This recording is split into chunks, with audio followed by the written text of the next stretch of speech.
Welcome to Story Tales. Please like this video and subscribe to Story Tales. I hope you enjoy the story. Let's begin. Henry Ford's fingers traced over the screen of his tablet, analyzing the latest revenue reports. $70,000. Another profitable month.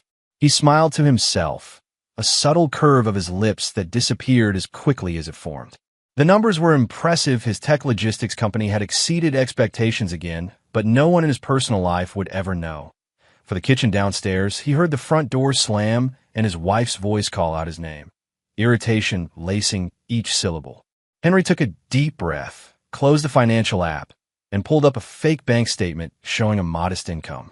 The transformation was complete from millionaire CEO to struggling mid-level manager in seconds. "Henry, I've been calling you."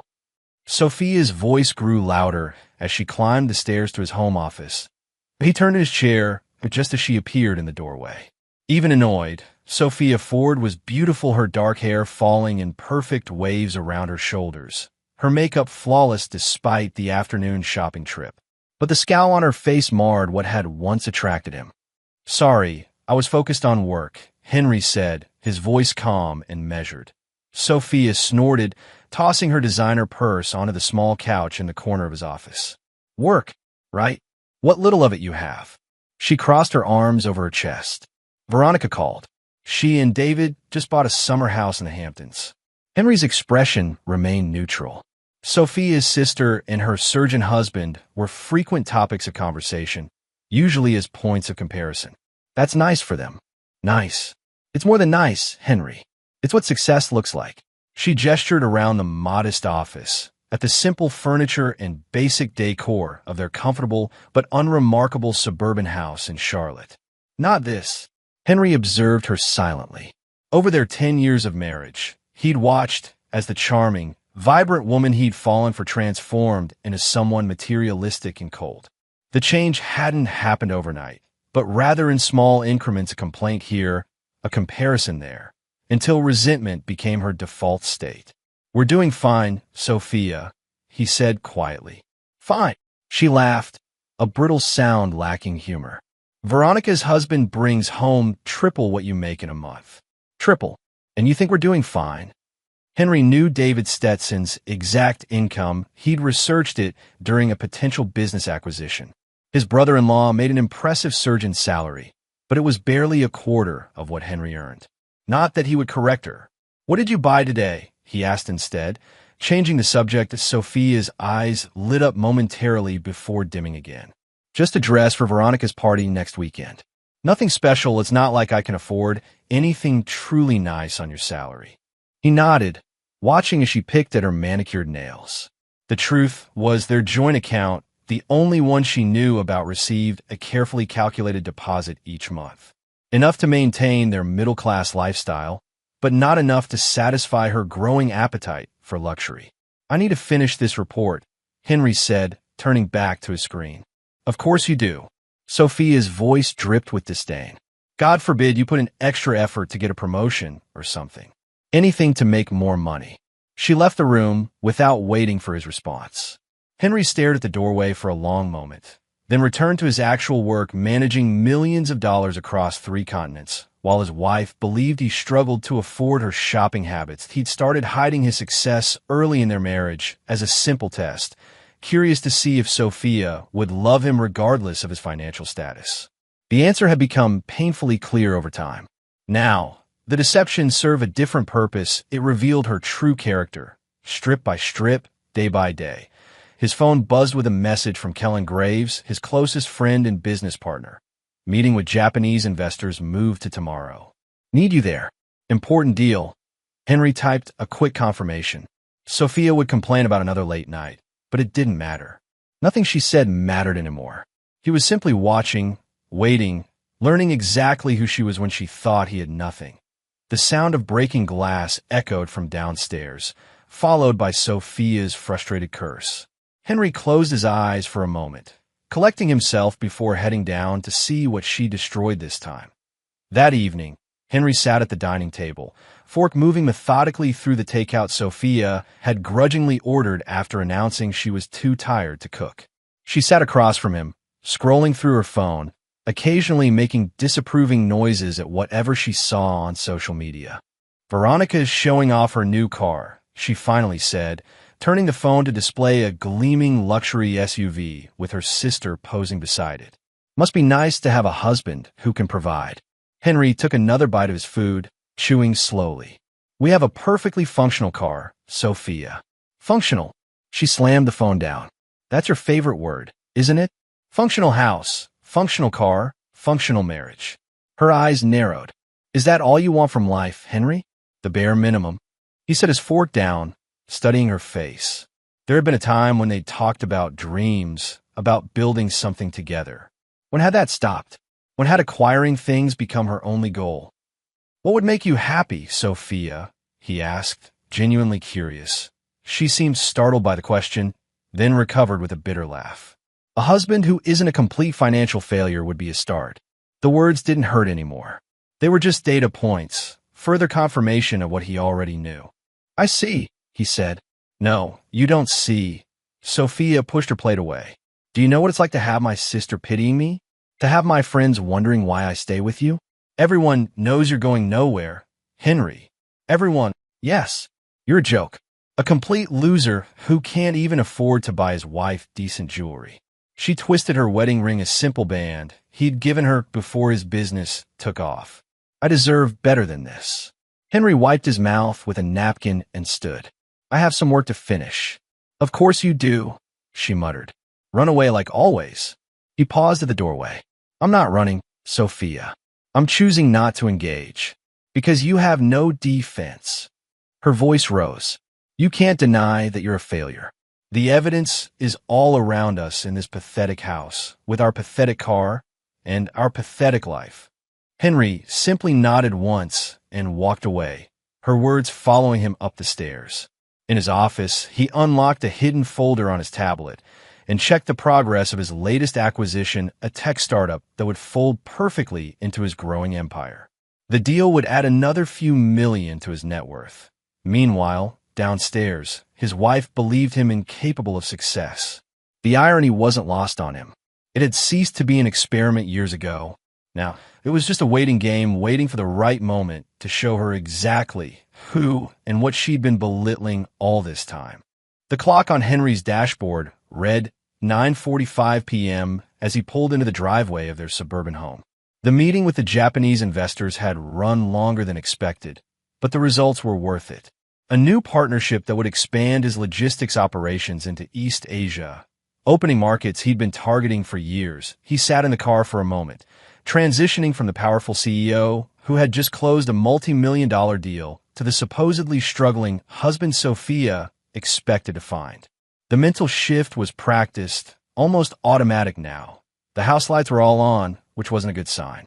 Sophia usually retreated to the bedroom early when he worked late, streaming shows and ignoring him when he eventually came home. Lights meant she was waiting up. Waiting up meant confrontation. Henry gathered his briefcase and laptop bag, preparing himself for whatever storm awaited him inside. The front door was unlocked, another bad sign. He stepped into the foyer, immediately sensing the tension in the air. "You're finally home." Sophia's voice came from the living room, cold and sharp. Henry set his bags down carefully. "The meeting ran long. I sent you a text." "Oh yes, your very important meeting." She appeared in the doorway, arms crossed over her silk robe. Her hair was pulled back in a tight ponytail, her face flushed. What was it this time? Another pointless project that won't lead to a promotion. "It was productive," he said simply, moving toward the kitchen to get some water. He could feel her following him, tension radiating from her body. "Productive," she repeated mockingly. "You know what would be productive, Henry? Actually making enough money to live decently." He filled a glass from the tap and turned to face her. "We have everything we need, Sophia." "Need?" Her voice rose sharply. "I'm sick of just having what we need. Veronica has what she wants. All my friends have what they want. I'm the only one stuck with." She gestured at him dismissively. "This." Henry took a slow sip of water, studying her over the rim of the glass. The hatred in her eyes was no longer hidden behind pretense. "Good. Honesty, at least, even if it was ugly." "Your sister called again," Sophia continued, pacing the kitchen. She invited us to their lake house next weekend. I had to make up an excuse because we can't afford to bring a proper gift or contribute to the meals. We could have gone, Henry said calmly. And been to charity cases? No, thank you. She slammed her hand on the counter. Do you know how humiliating it is? Everyone pities me for marrying you. Henry set his glass down. If you're so unhappy, Sophia, perhaps we should discuss separation. Her eyes widened, then narrowed dangerously. So you can leave me with nothing? I don't think so. This house is the only asset we have, and I'm not losing it because you're a failure. The irony almost made him smile. The house, like everything they owned, was in his name only, purchased through one of his subsidiary companies. Sophia had never bothered to look at the paperwork, assuming her name was on the deed simply because she was his wife. I'm going to shower, Henry said, turning away from her building rage. Don't you walk away from me. Sophia's voice echoed through the kitchen. I'm not finished. I am, he replied quietly. It's been a long day. A long day, she mocked, following him into the hall. You have no idea what a long day is. Try spending your life tied to a man who can't provide. Who makes you live like this when you deserve so much more? Henry continued toward the stairs, her words washing over him without effect. He'd heard it all before, variations on the same theme. He was a disappointment, a failure, unworthy of her. Answer me, she screamed, grabbing his arm and spinning him around to face her. Her eyes were wild now, years of resentment boiling over. Say something. Defend yourself. Henry looked down at her hand on his arm, then back to her face. What would you like me to say, Sophia? His calm response seemed to infuriate her further. Anything. Fight back. Or are you as pathetic as I think you are? Fighting with you accomplishes nothing, he said evenly. Because you always lose. She released his arm with a shove. You're a loser, Henry. A pathetic, broke loser, and I made the biggest mistake of my life marrying you. He looked at her for a long moment, seeing the beautiful woman he'd once loved transformed by greed and bitterness into someone unrecognizable. I'm sorry you feel that way. His composure seemed to snap something inside her. With a wordless cry of rage, Sophia spun toward the kitchen. Henry watched as she grabbed the pot of water that had been sitting on the stove, water she'd apparently been heating for tea before his arrival. He saw her intention in her eyes a split second before she acted. The pot swung toward him, the water arcing through the air, steaming and hissing as it flew. Henry tried to step back, but not quickly enough. The scalding water hit his right shoulder and chest, soaking through his shirt and burning the skin beneath. Pain lanced through him, sharp and immediate. He gasped, more in surprise than agony, though the burning intensified with each passing second. His shirt clung to his skin, the hot fabric making the burn worse. Get out, Sophia screamed, still holding the empty pot. Beggar who can't work. Get out of my house and never show your face again. Henry looked at her, really looked at her, memorizing the hatred in her expression, the way her features contorted with rage, the absolute lack of remorse for having physically attacked him. It was the final piece of data he needed. Without a word, he turned and walked to the coat closet, the movement sending fresh waves of pain across his chest. He pulled out his overcoat and draped it carefully over his injured shoulder. Did you hear me? Sophia followed, her voice still raised. I said get out. Henry opened the front door, pausing only briefly to look back at her. Goodbye, Sophia. He walked out into the cold night, closing the door behind him with a quiet click. In the driveway, he got into his car, wincing as the seatbelt pressed against his burned skin. He started the engine and pulled away from the house, from the woman who had just assaulted him, from the facade he'd maintained for years. Yes, he drove. Henry pulled out his phone and made 2 calls. The first to Kellen Graves, who answered on the second ring. It's time, Henry said simply. She finally crossed the line. Kellen's voice was unsurprised. Yes, implement the contingency plan. All of it. Henry's voice remained steady despite the pain radiating from his shoulder. With pleasure, Kellen replied. Where are you headed? The penthouse. Have Dr. Miller meet me there. Henry added, I'll need him to document some burns. The second call was to his lawyer, giving brief, precise instructions that would set everything in motion. By morning, Sophia would understand exactly what she had done. By morning, her world would begin to crumble. As he drove through the quiet Charlotte streets toward his real home, the luxury penthouse he'd owned for years, Henry felt no anger, no sadness, just a cool determination. He had given Sophia every chance to show her true character, and she had not disappointed. Now she would face the consequences of loving money more than integrity. The burn on his shoulder throbbed painfully, but Henry welcomed it. Physical pain was clarifying, focusing, and he needed to be absolutely focused for what came next. Sophia Ford woke to the unfamiliar sound of voices outside her bedroom window. Male voices, businesslike and brisk. For a moment, she lay still, confused by their presence, then remembered the events of the previous night, Henry walking out after her justified outburst. Good riddance, she thought, stretching languidly across the bed she no longer had to share. He'd probably spent the night at a cheap motel, licking his wounds. Maybe the experience would finally motivate him to do something with his pathetic career. The voices grew louder, accompanied by the sound of something being hammered into the ground. Curious, Sophia rose and walked to the window, brushing aside the curtain to see what was happening. Her heart stuttered in her chest. Two men in suits were positioning a large sign in her front yard. A foreclosure sign. What the hell? She muttered, blinking rapidly as if the sight might disappear. But the sign remained, its bold red letters announcing property foreclosed for all the neighbors to see. Sophia grabbed her robe, hastily tying it around her waist as she rushed downstairs and flung open the front door.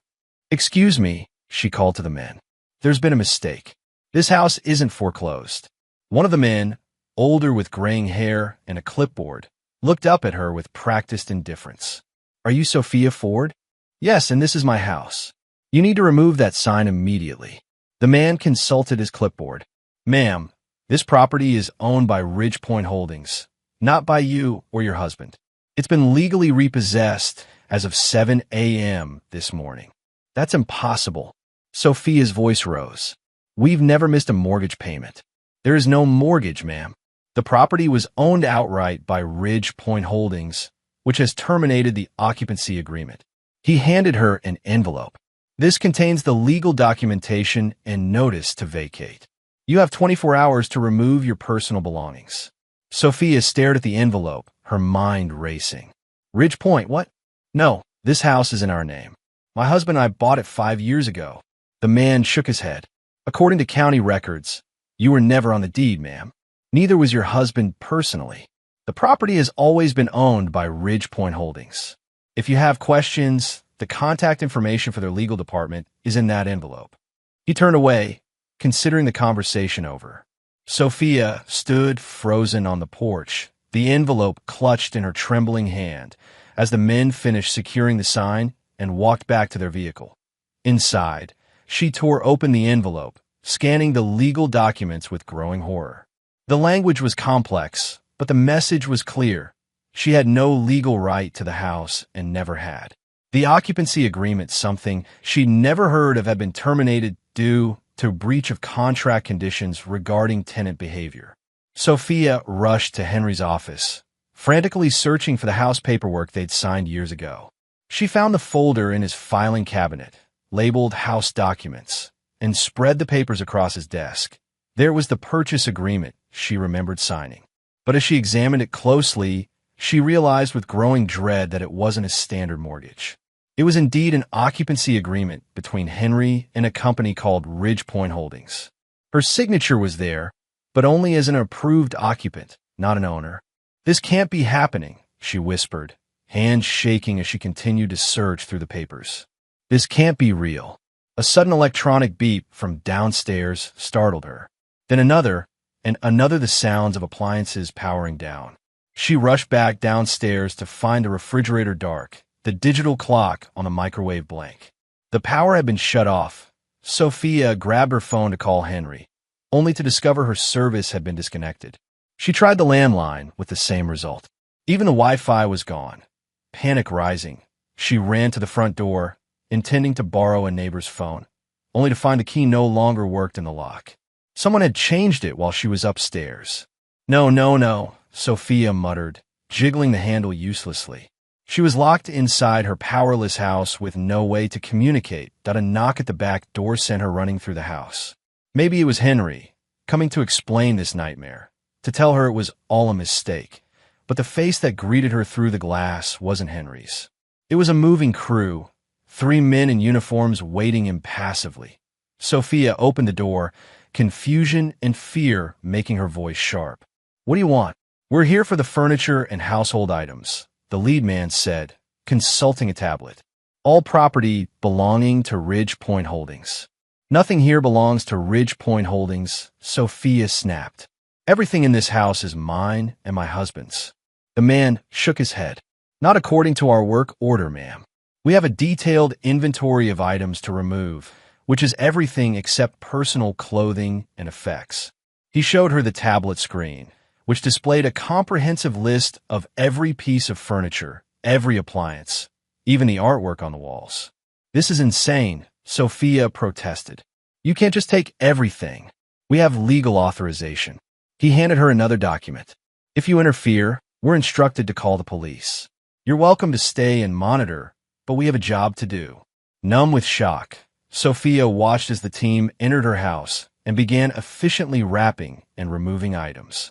The sofa where she'd sat countless evenings. The dining table where she'd hosted dinner parties. The bed where she'd slept last night. All loaded into a large moving truck parked in the driveway. As they worked, the reality of her situation began to sink in. Henry wasn't a financial failure. He couldn't be.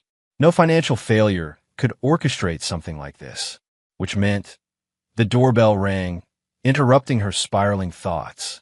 Sophia ran to answer it, hoping against hope for salvation. Instead, she found her sister Veronica standing on the porch, designer sunglasses perched on her perfect nose, expression unreadable. "Veronica," Sophia cried. "Thank God you're here. Something terrible is happening. The house is being repossessed. They're taking everything." "I know," Veronica cut her off coldly. "It's all over the neighborhood chat." Sophia Ford being evicted from home she never owned. Quite the scandal. Sophia stared at her sister in disbelief. "Aren't you going to help me?"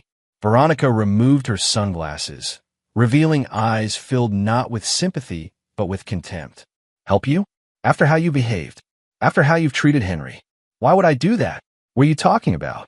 Henry is a loser who—" "Oh my God, you still don't get it." Veronica laughed, a sharp, unpleasant sound. "Your husband is Henry Ford, founder and CEO of Nexus Logistics Group. He's worth millions, Sophia. Millions. And you treated him like garbage." Sophia felt the blood drain from her face. That's not possible. He makes $70,000 a month. Try $700,000 a month minimum. And that's just his reported income. Veronica's smile was vicious. "So, the beggar actually owned everything? Looks like you're the real fool, Sophia." The moving men brushed past them, carrying out Sophia's prized crystal collection. She barely noticed, her mind struggling to process Veronica's words. "How do you know this?" she finally managed to ask. "Everyone knows, darling. Everyone except you, apparently. Henry's one of the most successful businessmen in Charlotte. Why do you think David and I always invited you both to events? It wasn't for your charming personality." Veronica glanced at her watch. "I'd love to stay and watch your downfall, but I have a lunch reservation. Don't bother calling me for help. You've burned that bridge, just like all the others." With that, Veronica turned and walked back to her luxury car, leaving Sophia standing in the doorway of the empty shell that had once been her home, the crushing truth finally breaking through her denial. She had thrown out the man who actually provided everything, and now she had nothing.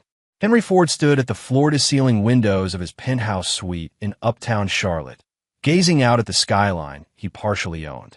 The morning light cast long shadows across the gleaming hardwood floors of the space that reflected his true status: 3,500 square feet of luxury, designed specifically to his tastes.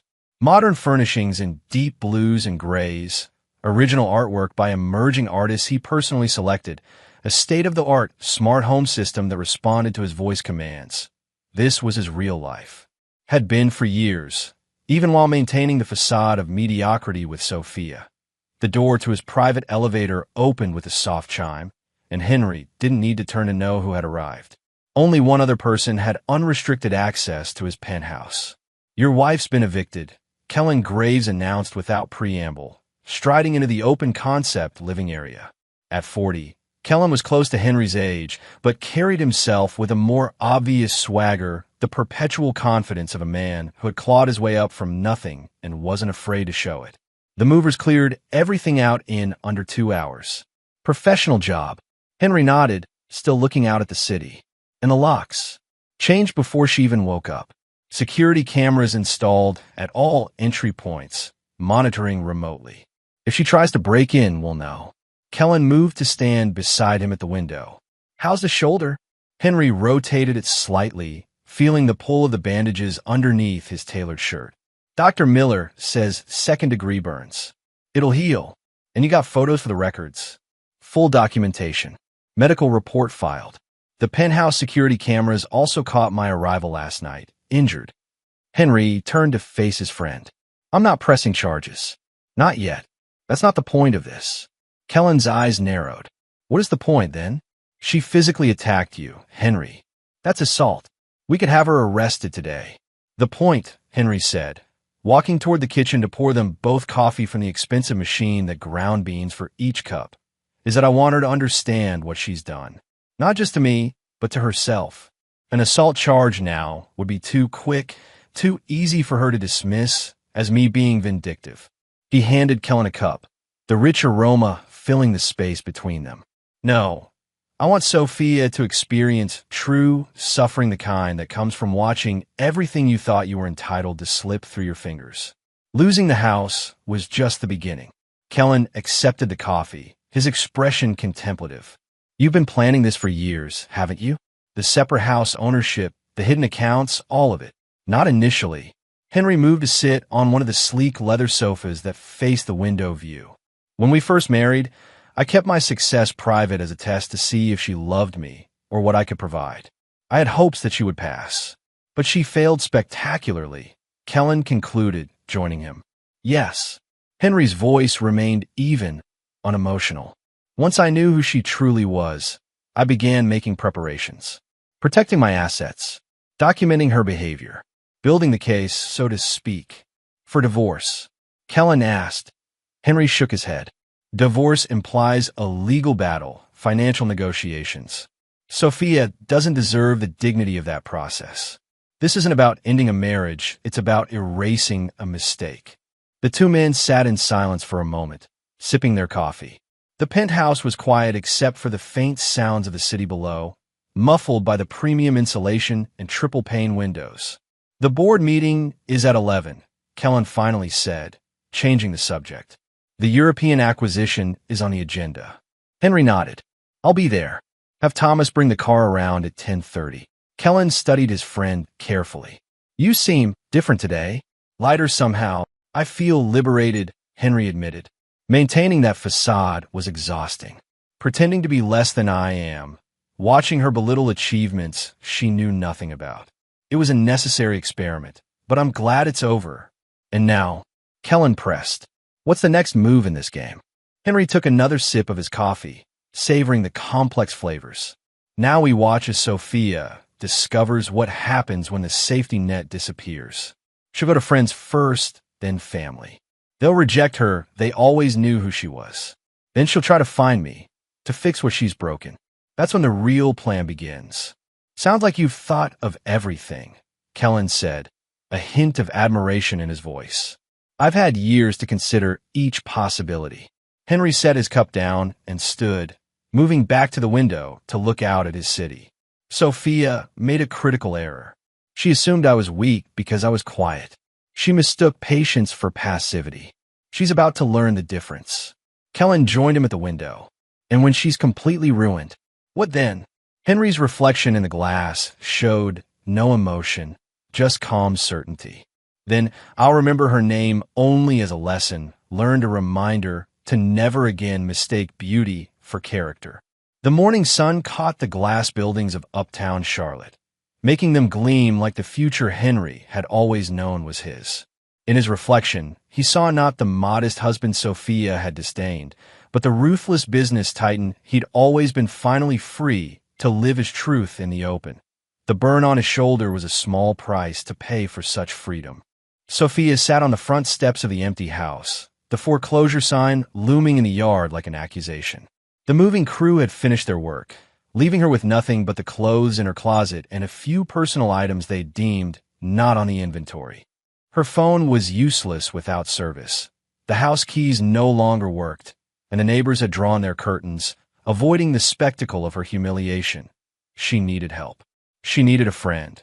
With shaking hands, Sophia gathered the few possessions she could carry: a small suitcase of clothing, her purse, the worthless phone, and began the walk to Betrayal Knox's house 6 blocks away. Betrayal had been her best friend for years. They'd shopped together, complained about husbands together, shared secrets. If anyone would help her through this nightmare, it would be Betrayal. The walk felt endless, each step heavy with the weight of her new reality. Was it true what Veronica had said? Was Henry actually wealthy? Had she spent years belittling a man who could have given her everything she wanted? No, it had to be a mistake. Some kind of elaborate trick. Henry was punishing her for last night. That was all. He'd calm down, realize he'd overreacted to a minor incident, and everything would go back to normal. At Betrayal's house came into view a lovely colonial with perfect landscaping. Sophia had always been a bit envious of it, though she'd never admitted it. Now she approached the front door like a supplicant, setting down her suitcase to ring the bell. Betrayal answered quickly, her expression changing from welcome to wariness as she recognized her visitor. Sophia, this is unexpected. Betrayal, thank God. Sophia felt tears threatening, not entirely unintentional. Something terrible has happened. Henry's lost his mind. He's locked me out of the house, shut off all the utilities, had everything repossessed. I know, Betrayal interrupted, not opening the door any wider. It's all over the neighborhood group chat. Sophia blinked, momentarily thrown off script. The what? The group chat. Everyone's talking about it. Betrayal crossed her arms. About how Henry finally had enough of your abuse. Abuse. Sophia's voice rose incredulously. That's ridiculous. Henry's the one who what? Provided a home for you? Paid all the bills while you spent money on designer clothes? Tolerated years of public humiliation. Betrayal's eyes had hardened. We've all seen it, Sophia. We've all heard how you talked to him. Sophia felt her face flush with anger and embarrassment. That's not fair.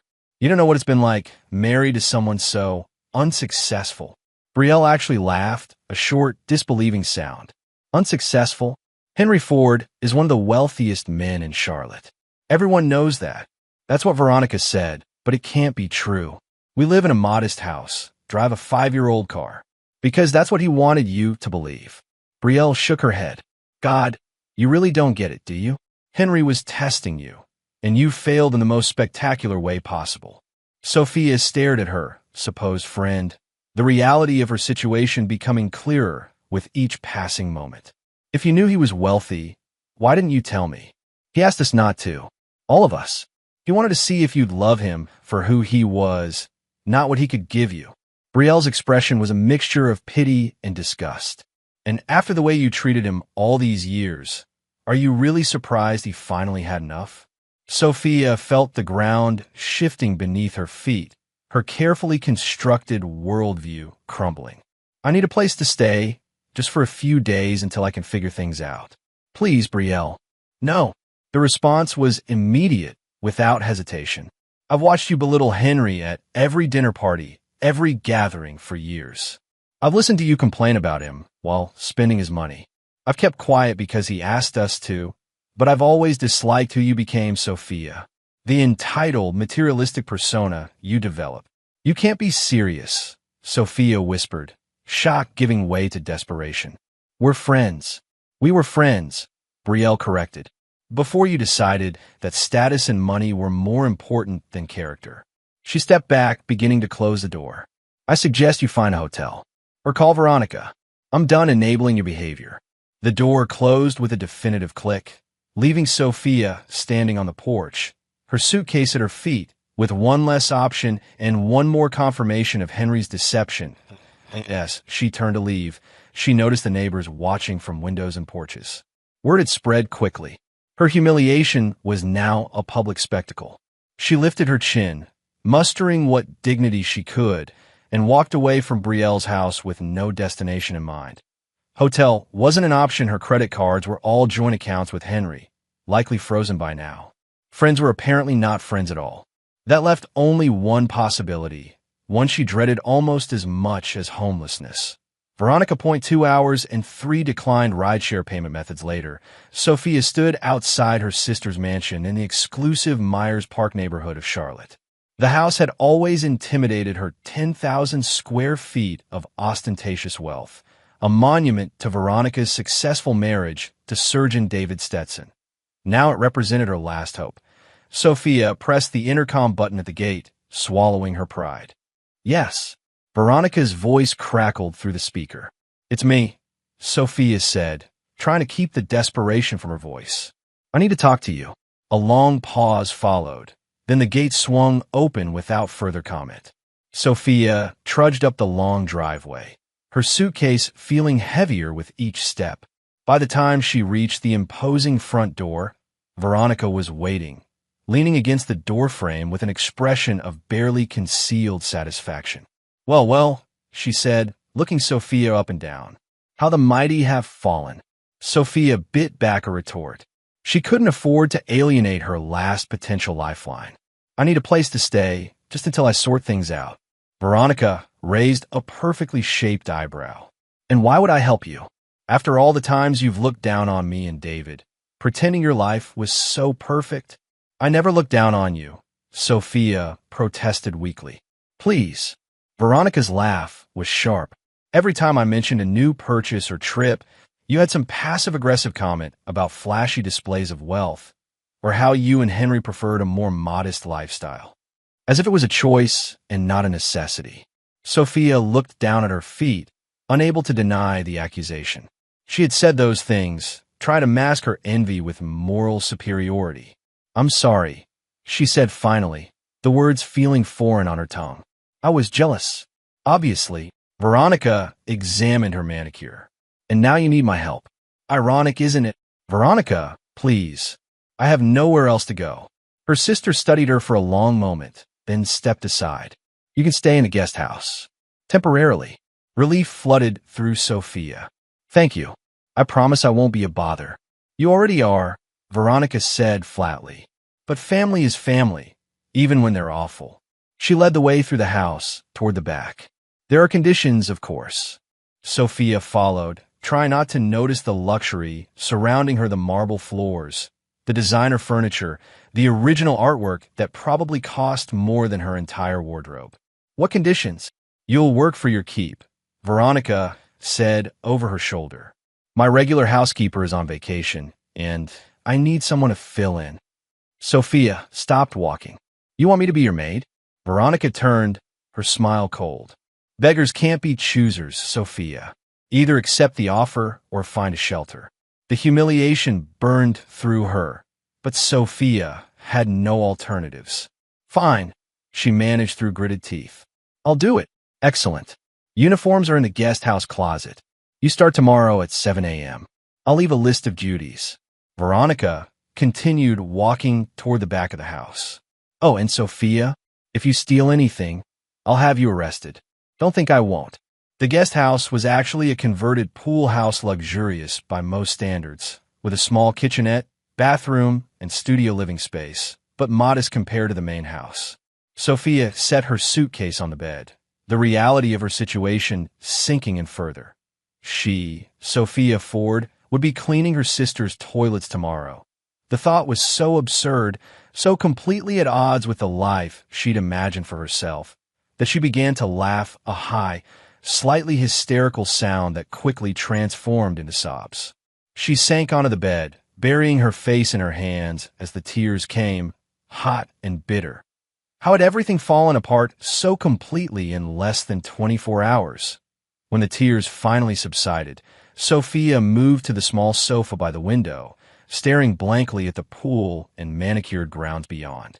The sun was setting, casting long shadows across the perfectly maintained lawn. In the guest house's small television, she found the remote and turned it on, needing a distraction from her thoughts. The local news appeared on screen, and Sophia was about to change the channel when a familiar face made her freeze. Henry. Her Henry, or rather, the man she'd thought was her husband, was on screen in a tailored suit that probably cost thousands, speaking at what appeared to be a business conference. The caption beneath him read, "Henry Ford, CEO of Nexus Logistics Group, announces expansion into Asian markets." She increased the volume, hearing his voice confident, authoritative, nothing like the mild-mannered tone he'd used at home. "This partnership represents a $400 million investment in our Trans-Pacific operations," he was saying to a room full of reporters. Nexus Logistics Group continues to lead the industry in innovative supply chain solutions. The reporter's voice overcontinued. Ford, whose net worth is estimated at over $200 million, has been quietly building his logistics empire for the past decade, becoming one of Charlotte's most successful business leaders. Sophia's jaw dropped. $200 million. Her husband, the man she called a beggar, a failure, pathetic, was worth $200 million. The reality she'd been denying all day crashed over her like a tidal wave. It was all true. Henry had deceived her for years, pretending to be an ordinary middle manager while secretly running a business empire. And she had belittled him, insulted him, thrown hot water at him, all while he could have given her everything she'd ever wanted. The irony was so bitter she could taste it. Yes, the news segment ended, and the program moved on to other stories. Sophia remained frozen, staring at the screen but seeing nothing. A plan began to form in her mind. She needed to reach Henry, to apologize, to make him understand it had all been a terrible misunderstanding. She could win him back. She could fix this. She had to. The alternative, living as her sister's maid, penniless and humiliated, was unthinkable. With renewed determination, Sophia stood. Somehow, she would find Henry and convince him to forgive her. She would play whatever role necessary, say whatever he wanted to hear. She would get back what was rightfully hers. What she didn't know, what she couldn't know, was that Henry Ford was just getting started with his revenge. Henry sat at the head of the conference table in the Nexus Logistics Group headquarters, a modern glass and steel building in uptown Charlotte that bore his company's distinctive blue and silver logo. Around him, 12 board members and executives waited attentively, tablets and notepads ready. The European acquisition was proceeding smoothly, but that wasn't why Henry had called this particular meeting. He had a more personal agenda item to discuss. "Before we conclude," Henry said, his voice calm but commanding, "I want to bring up a potential acquisition that wasn't on the original agenda." Kellen, seated to his right, gave a slight nod of encouragement. He was the only one who knew what was coming. "Wexler Distributors," Henry continued, activating the presentation screen at the center of the table. Financial data for the regional distribution company appeared, along with its logo. A family-owned business that's been struggling for the past 3 years, primarily due to outdated practices and significant debt accumulation. The board members studied the information, some with confusion evident on their faces. "With respect, Henry," said Janet Coleman, the CFO, "Wexler is a relatively small company that doesn't align with our current acquisition strategy. Their distribution network overlaps significantly with facilities we already own, and their technology infrastructure is at least a decade behind ours." Henry nodded, acknowledging the point. "You're correct on all counts, Janet. On paper, Wexler doesn't make sense as an acquisition target." "Then why are we discussing it?" asked Marcus Reynolds, head of strategic development. "Because sometimes business decisions serve multiple purposes." Henry swiped to the next slide, showing the company's ownership structure. Wexler Distributors is owned primarily by George Wexler, with minority stakes held by various family members, including his nephew, Dylan Wexler, who serves as operations manager. He paused, letting the information sink in. "George Wexler is my former father-in-law." A ripple of understanding moved through the room. Everyone at the table knew of Henry's recent separation. The company rumor mill had been active, though few knew the details. I see, Marcus said carefully. And you're proposing we acquire this company for personal reasons? I'm proposing we acquire this company because it's vulnerable, undervalued, and can be purchased at a significant discount, Henry corrected smoothly. The personal connection simply brought it to my attention. The business case is what I'm presenting today. He advanced to the next slide, showing a breakdown of Wexler's assets and liabilities. Despite poor management, Wexler owns several key properties in strategic locations. Their client list, while modest, includes some regional players we've been trying to partner with. And their existing contracts for 3 government distribution channels would save us years of bureaucratic navigation. The board members studied the new information with more interest. What's your proposed strategy if we acquire? Janet asked. Full integration of viable assets, dissolution of redundant operations, Henry replied. We would not maintain Wexler as a separate brand. The name would be retired, the management team replaced, and approximately 70% of their workforce either reassigned or let go, including the Wexler family members currently employed there. Marcus asked pointedly. Henry's expression remained neutral, especially the Wexler family members. Their management practices are the primary reason the company is failing. Kellen spoke up for the first time. I've reviewed the preliminary numbers. If we move quickly, we can acquire Wexler at about 60% of its actual asset value. They're desperate for cash and don't have time for a lengthy negotiation period. How desperate? Janet wanted to know. They have a major loan payment due at the end of the month, Henry explained. Without an influx of capital, they'll default and likely face bankruptcy within 60 days. The room fell silent as the board considered the proposal. Henry waited patiently, knowing he'd presented a solid business case regardless of his personal motivations. I move that we authorize the acquisition team to pursue this opportunity, Marcus finally said. The price point and strategic assets make sense, regardless of the connection to your former in-laws. I second the motion, Janet added, but with the stipulation that you, Henry, remain at arm's length from the negotiations due to the personal connection. Henry nodded. I had already planned to recuse myself from the direct negotiations. Kellen will lead the acquisition team, with support from legal and finance. The vote was unanimously in favor. As the meeting adjourned and the board members filed out, Kellen remained behind, waiting until they were alone before speaking. That went even better than expected, he commented. You made it impossible for them to object on business grounds. Because it is a sound business decision, Henry replied, gathering his materials. The personal satisfaction is merely a bonus. A significant bonus, Kellen noted with a slight smile. George Wexler has been feeding Sophia's entitlement for years. Taking his company will devastate him financially and personally. Henry stood, straightening his tie. George taught his daughter that status and money were the only measures of worth. Now he'll learn the consequences of that lesson alongside her. And Dylan? Kellen asked, referring to Sophia's cousin. Dylan gets the same treatment as the rest of the Wexler management team, Henry said coldly. He's been riding his uncle's coattails for years, collecting a substantial salary for minimal work while constantly reminding everyone of his family connection.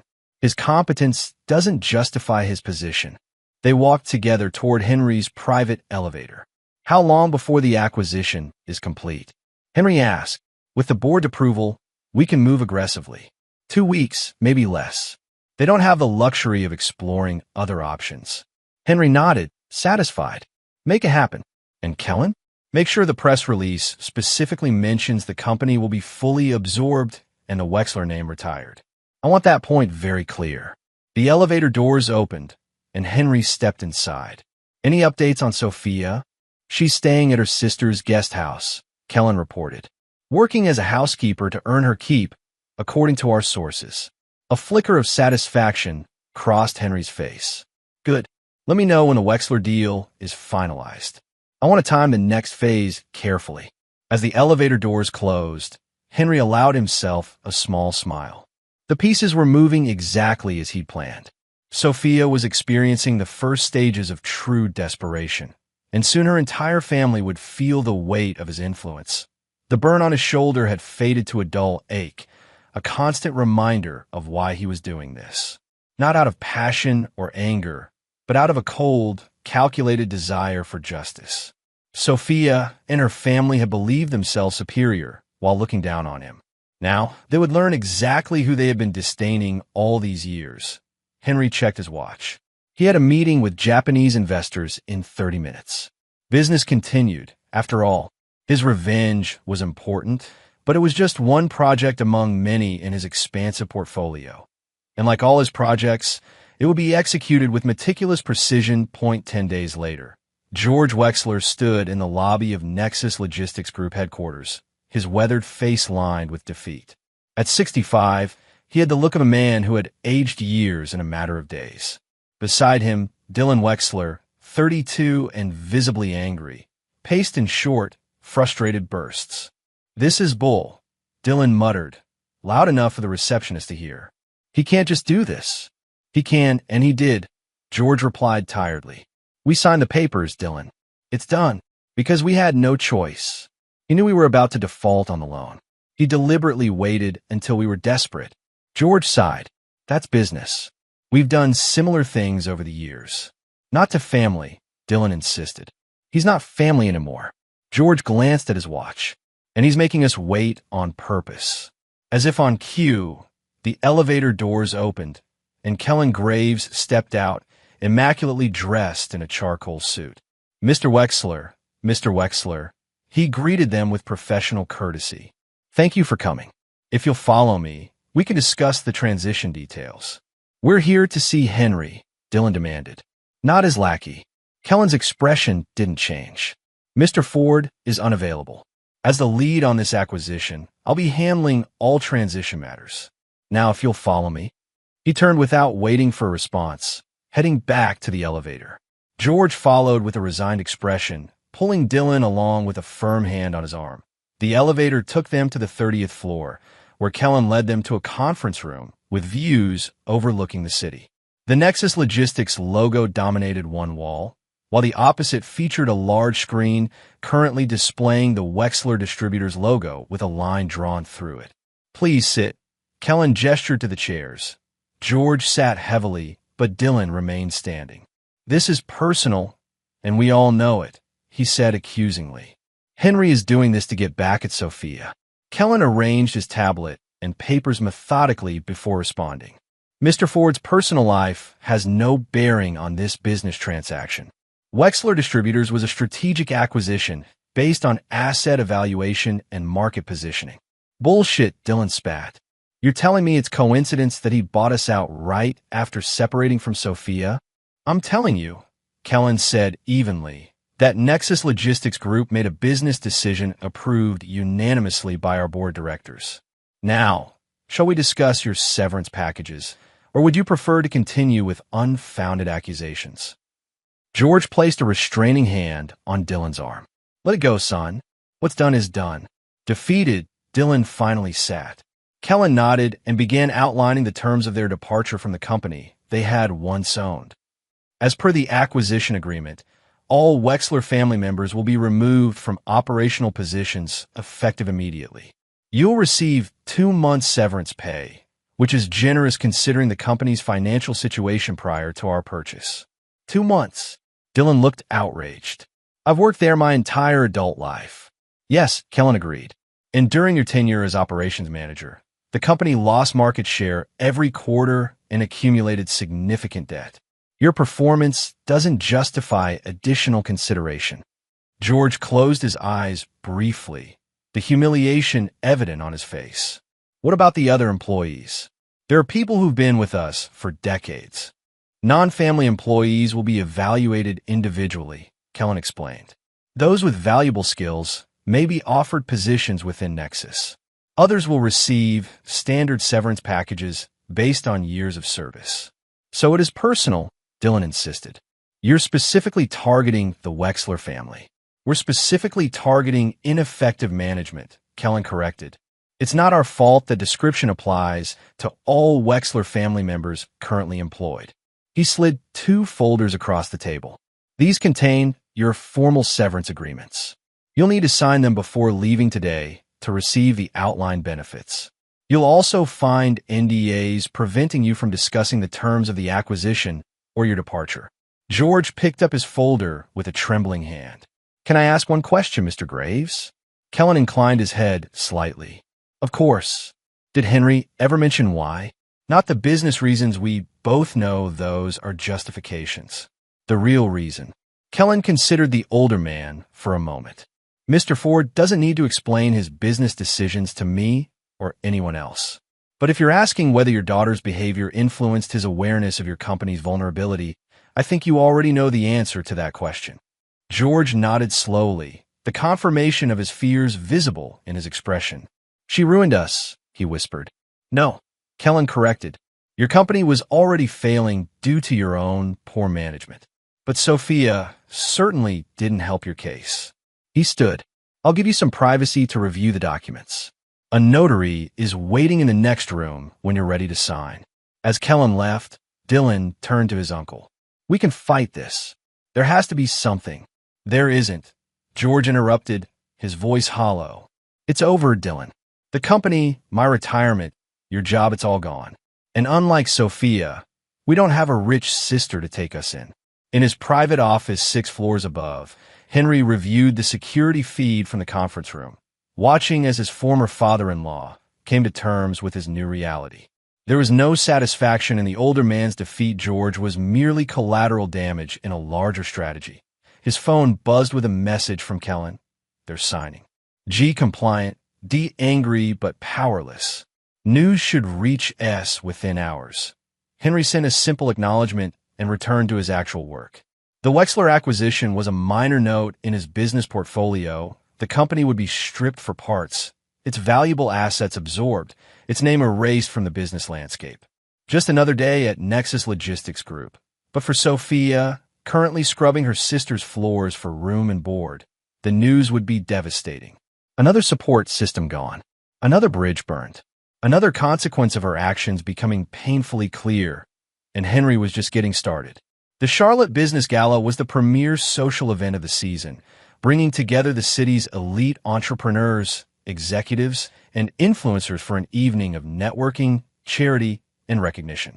Held in the grand ballroom of the Westwood Hotel, the black tie affair featured champagne fountains, gourmet cuisine, and an awards ceremony honoring the year's most influential business leaders. Henry Ford adjusted his custom tuxedo as he stood near the entrance, accepting congratulations from colleagues and acquaintances. He was to receive the Innovator of the Year award later that evening, recognition for Nexus Logistics Group's groundbreaking work in supply chain optimization. Quite a turnout, Kellen commented beside him, surveying the crowd of Charlotte's most powerful figures. Everyone who matters is here, including some who don't, Henry replied quietly, nodding toward a cluster of people near the bar. Among them stood Veronica and David Stetson, his former sister-in-law and her husband, engaged in animated conversation with the mayor. Surprised they showed, Kellen said. Considering the circumstances, Veronica wouldn't miss an opportunity to be seen, regardless of family drama.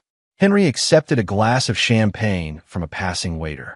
Has there been any sign of our special guest? Kellen checked his phone. Security reports someone matching her description attempting to talk her way past the check-in desk. Apparently, she's claiming to be your wife. Henry's expression remained neutral. And are they following the instructions I provided? To the letter. They'll allow her in, but only after making her wait long enough to feel the humiliation. Kellen raised an eyebrow. You're sure this is what you want? It's going to be very public. That's precisely the point, Henry replied. Sophia craves public recognition. Tonight, she'll receive it, just not the kind she's hoping for. Across the ballroom, Charlotte's business and social elite mingled in their finest attire. Henry was approached continuously handshakes, congratulations, business propositions thinly disguised as small talk. He navigated each interaction with practiced ease, all while remaining acutely aware of the ballroom entrance. When Sophia finally appeared, Henry noticed immediately, though he gave no outward indication. 3 weeks of working as her sister's maid had taken a toll, Her designer dress, likely borrowed, couldn't hide the strain in her face or the desperate gleam in her eyes as she scanned the crowd for him. Target acquired, Kellen murmured. Want me to run interference? No, Henry said calmly. Let her come. Everything is in place. He excused himself from the group he'd been speaking with and moved to a slightly more isolated position near one of the large windows overlooking the city. It didn't take long for Sophia to spot him and begin making her way through the crowd, her expression shifting into one of practiced contrition. Henry watched her approach, noting every detail of her performance, the deliberately hesitant steps, the vulnerability she was trying to project, the rehearsed remorse in her eyes.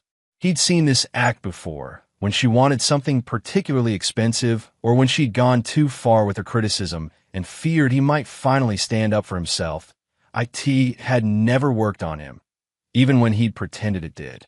Henry, she said softly, stopping a few feet away.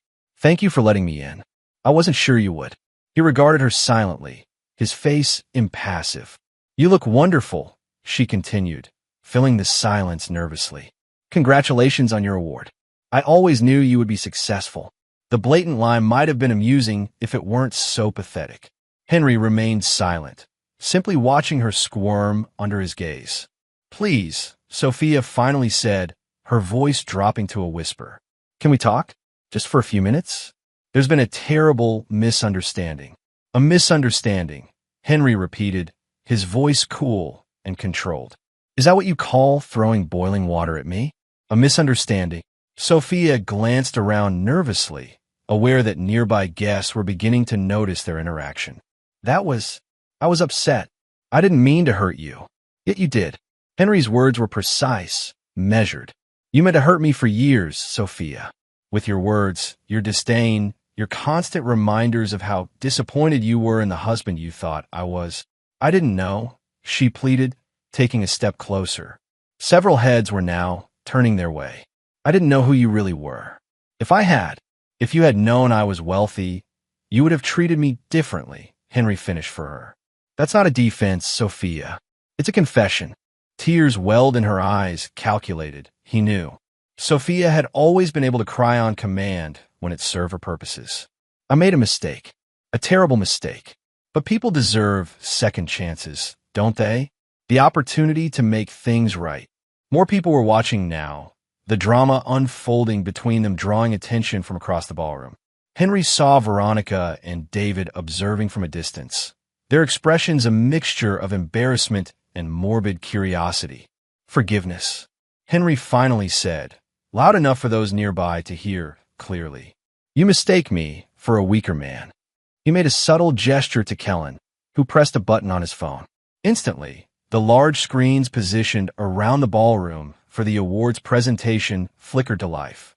The elegant gala graphics disappeared, replaced by security camera footage. The footage showed their kitchen, date, and timestamp clearly visible in the corner.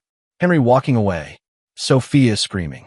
Then the moment that had changed everything, Sophia grabbing the pot of boiling water and deliberately throwing it at his retreating back, the splash visible as it hit him, his body jerking in pain. The audio was crystal clear. Beggar who can't work, get out of my house and never show your face again. A collective gasp went through the ballroom as hundreds of Charlotte's elite witnessed Sophia's assault. The footage froze on her face, contorted with rage, the empty pot still in her hands. Oh my God, Sophia. Veronica's whispered words carried in the sudden silence of the room. Sophia stood frozen, her face drained of color as she stared at the damning evidence displayed on every screen in the ballroom. The calculated tears had stopped, replaced by genuine shock and horror. It wasn't. She stammered, unable to form a coherent defense. It wasn't what? Henry asked, his voice level. Wasn't you physically assaulting your husband? Wasn't you calling the CEO of a $500 million company a beggar? The footage seems quite clear, Sophia. She looked around wildly, seeing nothing but shocked and disgusted faces surrounding them. Her carefully crafted image, the wronged wife seeking reconciliation, had been shattered in seconds.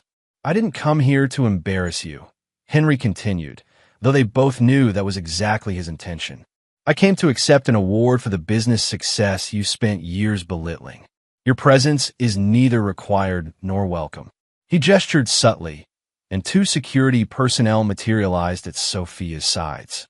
"These gentlemen will escort you out," Henry said, "unless you'd prefer to make an even greater spectacle of yourself."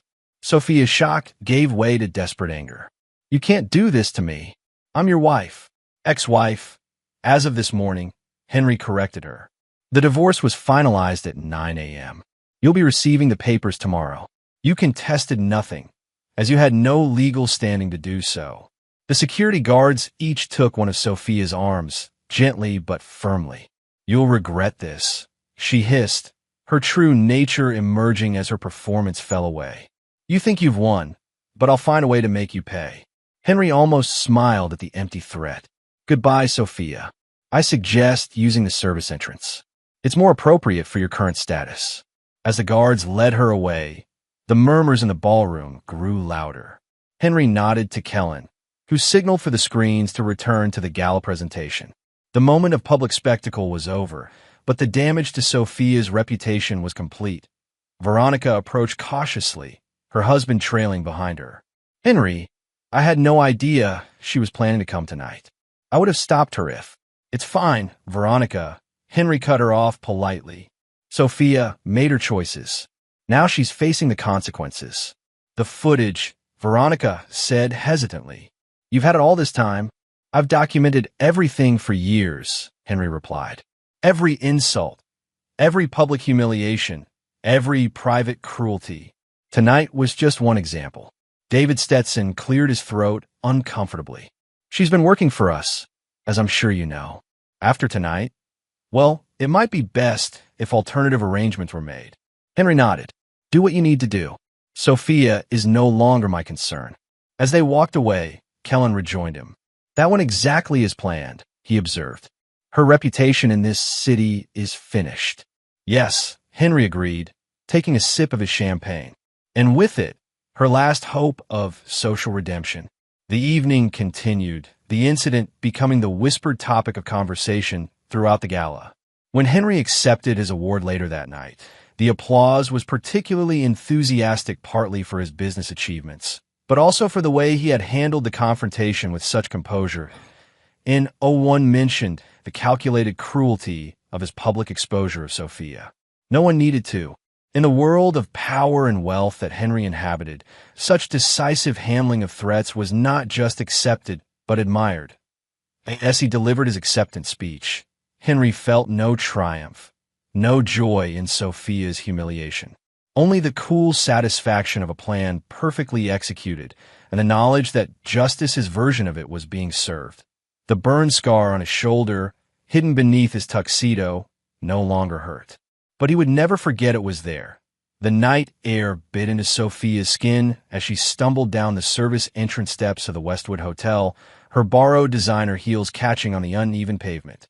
The security guards had been professional but unmovable, escorting her through the kitchen where staff had paused their work to stare at the spectacle of a woman in evening were being removed from the premises. Her face burned with humiliation, tears of rage and shock streaming down her cheeks. She had been so certain her plan would work that Henry would be unwilling to cause a scene in front of his business associates, that she could appeal to whatever feelings he once had for her, that her practiced contrition would earn her a second chance. Instead, he had orchestrated her complete and utter humiliation. The security footage, the public exposure, the announcement of their divorce already finalized without her knowledge or participation, that a divorce she hadn't contested because she hadn't known it was happening. Sophia reached the street and realized she had no way home, no money for a rideshare, no phone with service, no friend to call. Veronica had driven her to the gala, reluctantly, after Sophia had begged and promised it would solve everything. Now her sister was inside, probably already distancing herself from the embarrassment Sophia had become. With no alternatives, she began walking, the borrowed stilettos pinching her feet with every step. The Westwood was in uptown Charlotte, a good 5 miles from Veronica's Myers Park mansion.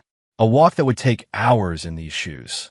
"Damn you, Henry," she muttered, wiping angrily at her tears. "Damn you to hell." She had gone only a few blocks when a sleek black SUV pulled alongside her. The passenger window rolled down, revealing Veronica's perfectly composed face. "Get in," her sister said coolly. "You've made enough of a spectacle tonight." Sophia hesitated, pride warring with practicality. "Where's David?" "Still at the gala. I told him I needed to deal with this." Veronica's tone made it clear exactly what this meant. "Get in, Sophia. Now." Swallowing what little pride she had left, Sophia climbed into the passenger seat. Neither woman spoke as Veronica navigated the vehicle through Charlotte's evening traffic, the silence heavy with unspoken recriminations. Finally, as they turned onto the tree-lined street leading to Veronica's neighborhood, Sophia broke. "He set me up. He wanted to humiliate me." "No," Veronica said sharply. "You humiliated yourself. Henry simply let everyone see who you really are. That video, it wasn't what it looked like. I was provoked." Veronica barked a harsh laugh. "Provoked? By what? His success? His patience? His willingness to let you believe he was struggling financially while you treated him like garbage?" She shook her head in disgust. "I saw the footage, Sophia. Everyone saw it. There is no defense for what you did." They pulled into Veronica's circular driveway, the mansion's exterior lights illuminating the pristine landscaping. Veronica parked, but didn't immediately exit the vehicle. "Tonight was the final straw," she said, staring straight ahead. "David and I have decided it's best if you find somewhere else to stay." Sophia turned to her sister in shock. "What? You can't be serious." "I'm completely serious." Veronica finally looked at her, eyes cold. "We have a reputation in this city, Sophia. Businesses that depend on our good name. We can't be associated with this." She gestured vaguely at Sophia's tear-streaked face. "I'm your sister," Sophia protested, panic rising in her chest. "Where am I supposed to go? That's not my problem anymore." Veronica's voice was final. "You have until morning to collect your things from the guest house.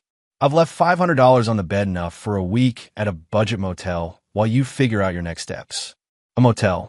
Sophia repeated incredulously. "You want me to stay in some roach-infested dump while you live in this mansion?" "What I want," Veronica said with deadly calm, "is for you to face the consequences of your actions for once in your life. You threw boiling water at your husband, Sophia. You physically assaulted a man who gave you everything and asked for nothing but basic respect in return. And you've been nothing but a burden since you arrived at my home." She exited the vehicle, pausing to add, "The security system will be recoded in the morning. Don't try to come back after you leave." Sophia sat frozen in the passenger seat, unable to process the rapid disintegration of her life. In less than a month, she had gone from comfortable suburban wife to her sister's maid to, what? Homeless? Destitute? Eventually, she made her way to the guest house, each step heavy with dread. Inside, she found a promised $500 on the bed, along with a small suitcase not her own, but one Veronica had apparently provided for her to pack her meager belongings. The message was clear: pack what will fit. The rest stays. Sophia sat on the edge of the bed, staring at the money, more cash than she'd held in years, yet barely enough to sustain her for a week. The reality of her situation crashed over her in waves. No home, no husband, no job skills, no friends. Even her sister had abandoned her, all because she had believed the illusion Henry had created that he was unsuccessful, lacking ambition, worthy of her contempt. An illusion she had eagerly embraced because it allowed her to feel superior, to blame him for her dissatisfaction, to justify her increasingly cruel behavior. And now she had nothing. Absolutely nothing. With mechanical movements, Sophia began packing the few items of clothing she had accumulated during her weeks at Veronica's. Most were plain, practical things she'd purchased for her housekeeping duties, a far cry from the designer wardrobe she'd once possessed. Yes, she folded a simple cotton blouse. A bitter laugh escaped her. She had spent years looking down on people who worked service jobs, who lived paycheck to paycheck, who struggled to make ends meet. Now she would be joining their ranks, but without their skills or experience or work ethic. She was, in every sense, getting exactly what she deserved. Morning came too quickly. Sophia had barely slept, her mind racing with futile plans and bitter regrets. She dragged the small suitcase to the main house, hoping for a final appeal to Veronica's sense of family obligation. But the mansion was silent, the doors locked. On the front step, she found an envelope containing a bus pass and a note in Veronica's elegant handwriting. "This is the last help you'll receive from me. Don't contact us again." Fighting back tears of frustration, Sophia made her way to the main road and caught the bus into the city center. She had no destination in mind, just a vague plan to find an affordable motel and then, what? Look for work? What kind of job could she possibly get? Who would hire a middle-aged woman with no resume, no references, and no skills beyond shopping and criticizing? The bus wound through Charlotte's neighborhoods, from the pristine affluence of Myers Park to the mixed urban landscape of the city center. Sophia stared out the window, watching as the surroundings gradually changed, becoming less manicured, more functional, eventually transitioning to the slightly worn edges of working-class areas. She got off near a cluster of budget motels, the kind she would have never even noticed in her previous life.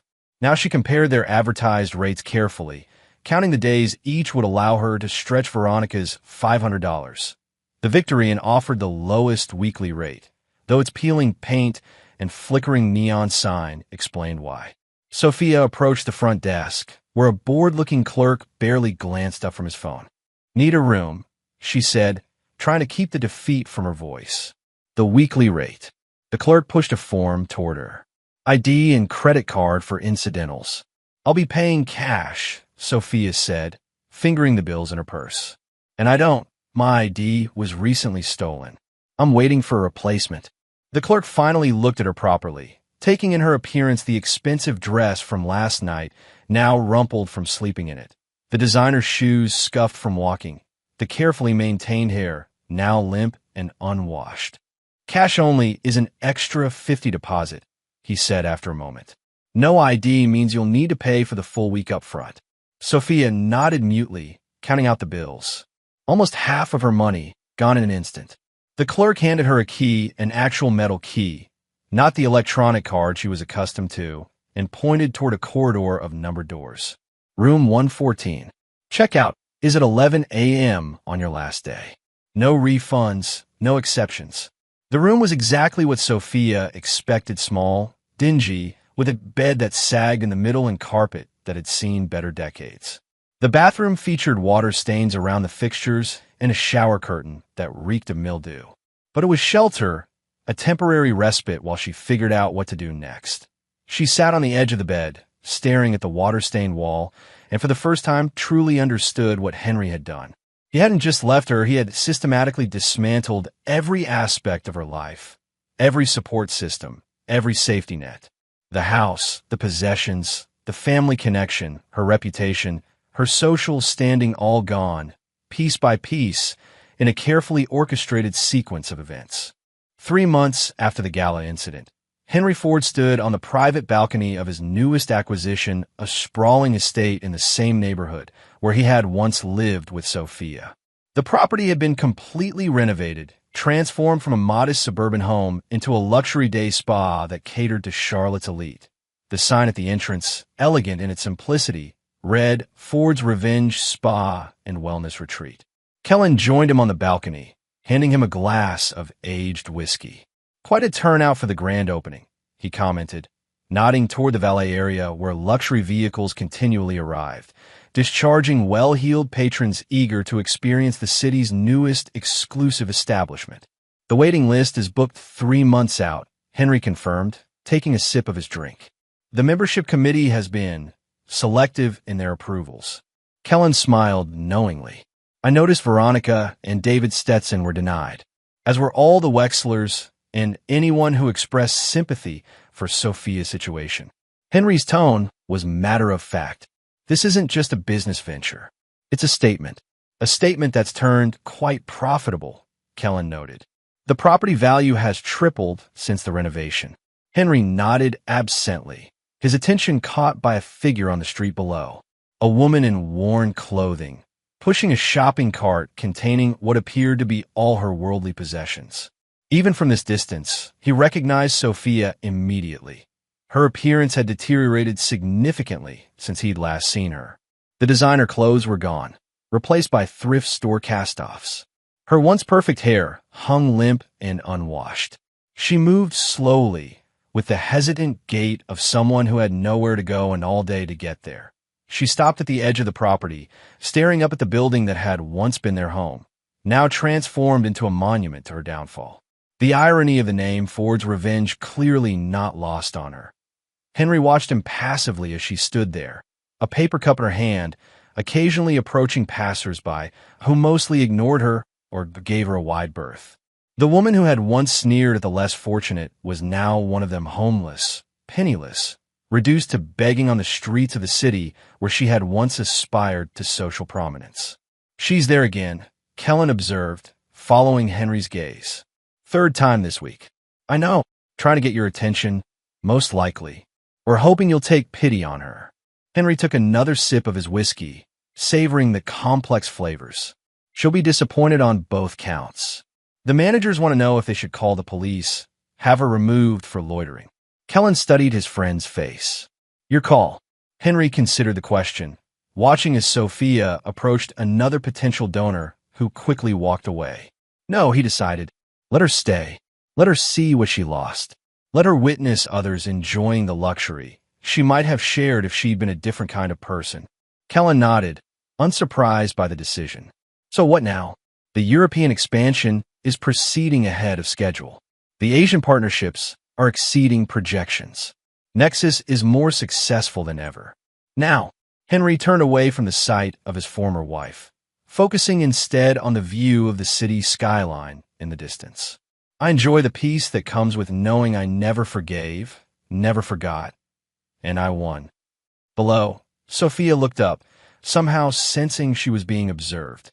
Their eyes met across the distance, hers filled with desperation and defeat, his cool and dispassionate. For a moment, they regarded each other, acknowledging the culmination of the path they had traveled. Then Henry simply turned away, dismissing her from his thoughts as easily as he had removed her from his life. He had more important matters to attend to. A business empire to run, a future to build, success to enjoy. Sophia, for the mistake he had methodically erased, was no longer worthy of his attention. "Another drink," Kellen offered, reaching for the whiskey decanter. "Please," Henry replied, settling into one of the balcony's comfortable chairs. "And have Thomas bring up the quarterly reports when he arrives. We should review the projections before tomorrow's board meeting." As the sun set over Charlotte, casting its golden light across the city he had conquered, Henry Ford allowed himself a rare moment of complete satisfaction. Not because of Sophia's suffering that was merely a consequence, not a goal, but because he had proven himself to be exactly who he had always known he was, that a man who kept his word, a man who honored his commitments, a man who would never forgive betrayal, that a man who always, inevitably, won.